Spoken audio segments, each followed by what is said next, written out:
Yo, j'espère que vous allez tous super bien. Aujourd'hui on se retrouve pour une toute nouvelle vidéo. Je vous filme cette vidéo de bon matin. Comme vous le voyez, je suis pas chez moi.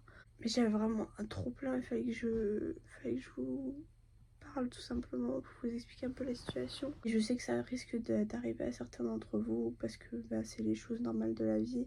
Je vais pas vous demander de liker cette vidéo ni de vous abonner ni rien, là franchement on s'en fout. Juste pour vous resituer un peu la situation. Pour ceux qui étaient sur le live TikTok d'hier, vous avez sûrement dû comprendre que j'étais pas à la maison. Je suis partie hier matin pour aller voir ma famille tout simplement.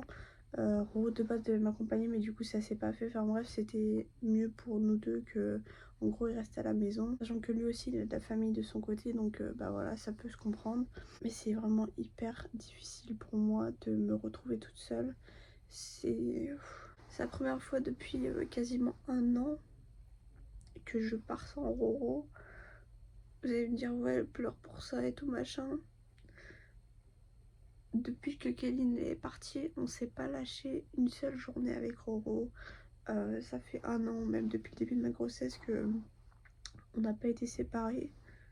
Je pense que beaucoup vous êtes à le savoir que Roro c'est le pilier, c'est un pilier dans ma vie. Et là franchement je le dis, tout un week-end sans lui c'est compliqué. Je pensais vraiment être plus forte que ça et en fait je me rends compte que pas du tout. Je suis fatiguée, vraiment je suis fatiguée parce que je dois faire avec et que j'ai pas le choix et je sais que c'est important de le faire. Je veux dire, j'ai pas 12 ans, il faut que je reprenne mes habitudes où en gros je suis indépendante de Roro et que j'ai pas forcément besoin de lui tous les jours, sauf que ça c'est juste pas possible avec tout ce qu'on a vécu et tout. C'est vraiment la seule personne à qui je me suis raccrochée au tout début de notre relation et pendant les premières années où on était ensemble. C'était vraiment la même chose. Le même état dans lequel je suis, c'est à chaque fois que j'étais loin de lui, j'arrivais pas.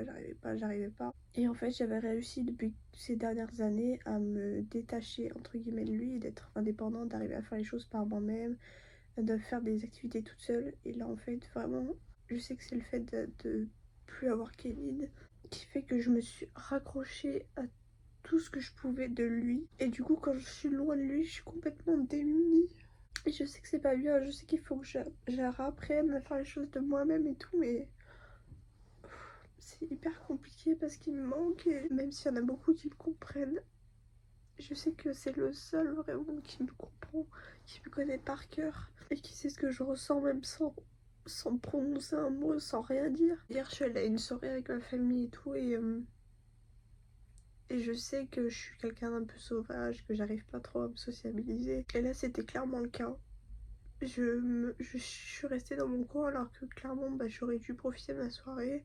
Et j'y arrive pas. Je sais que c'est peut-être encore trop tôt, mais pour vous dire, en gros, je prends cette vidéo un peu comme un journal intime parce que j'ai pas non plus envie de trop faire des roues avec ça. Aussi, je pense qu'il sait ce que je veux dire. À cette soirée-là, en fait, il y avait ma famille et plein d'enfants. C'était hyper dur parce que je voyais mon père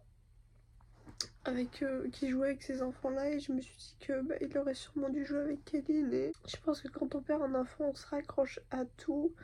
Et voir des enfants après ça, c'est horrible. Vraiment, c'est horrible. Même si eux, ils ont rien demandé, je sais que il joue avec eux pour leur faire plaisir, tout ça, mais j'ai vraiment du mal avec cette idée-là de me dire que il pourra jamais le faire avec notre fille. Je suis fatiguée, j'essaie quand même de profiter un peu de mon week-end parce qu'il me reste pas beaucoup de temps. En plus de ça, je suis malade et je me suis rendue malade avec des trucs que j'ai testés pour une vidéo. Donc là, ça en rajoute une couche entre guillemets. Je vais essayer de profiter de mon week-end. Je voulais juste vous tenir au courant que voilà, si jamais vous me voyez pas sur les live TikTok avec Roro, c'est parce que tout simplement je suis dans ma famille. Ça me fait très plaisir et vraiment j'en avais beaucoup besoin aussi de voir mes proches. Bien évidemment que j'aurais préféré que Roro soit là, mais je comprends aussi totalement que il a sa famille de son côté aussi. Lui, il recommence aussi à remonter un peu la pente, donc forcément j'ai envie de le laisser respirer et il va falloir que j'apprenne à faire un gros travail sur moi-même pour le laisser respirer justement. Parce que bien évidemment qu'on a besoin l'un de l'autre, mais je pense que lui il a plus besoin quand même d'avoir ces moments à lui que moi. C'est une journée un peu compliquée, le moral dans les chaussettes, ma soeur aussi vient d'arriver et j'ai tout lâché vraiment parce que c'est vrai que j'en avais pas parlé à Roro hier soir de tout ça. J'en avais pas parlé non plus à ma famille parce que bah j'avais pas envie de les emmerder avec tout ça. Je sais que mes proches ils sont grave présents pour moi, ils m'ont toujours dit depuis ce qui s'est passé, ouais n'hésite pas à parler si t'as besoin, mais de moi-même j'irai jamais, jamais, jamais leur parler en mode ouais bon faut que je te parle, ça va pas, j'y arriverai pas. Je suis pas comme ça dans la vie de tous les jours. Je préfère me suffire à moi-même et me parler à moi-même, en gros, vous avez compris, plutôt que d'emmerder les gens. Même si là je vous en parle, vous avez compris, c'est à travers une vidéo, c'est facilement plus simple. J'ai pris l'habitude depuis des années et que quand ça va pas, bah je prends mon téléphone, je me filme. Faut juste, je garde les vidéos pour moi et ça fait du bien de parler, mais ça fait du bien de dire au moins ce qu'on ressent un peu. Parce que je sais tout simplement qu'il y en a qui vont se retrouver peut-être un jour dans la même situation que nous et qui vont devoir apprendre à revivre avec. Moi c'est vrai que j'arrêtais pas de dire à Ro que j'avais peur de prendre la route toute seule parce que bah, c'était la première fois que j'étais toute seule pendant aussi longtemps. Les trajets en voiture j'avais abandonné à la fin parce que j'avais plus le droit de conduire. Même après l'accouchement j'ai pas conduit pendant 1 mois et demi. Et, euh, et là, reprendre la route toute seule, vraiment, j'avais peur et j'ai peur de perdre Roro. C'est viscéral. Avant, je pensais pas du tout à ce genre de choses, mais je sais que bah, la vie, elle tient qu'à un fil. On peut partir comme ça du jour au lendemain et j'ai vraiment trop peur. Je sais pas pourquoi. De rentrer chez moi et qu'il lui soit arrivé quelque chose, qu'à distance il lui arrive quelque chose, alors que je sais très bien que là il est à la maison, il est tranquille avec sa famille. Enfin, vous comprenez, enfin, genre je psychote un peu, je me dis qu'il peut lui arriver n'importe quoi et je serai pas là.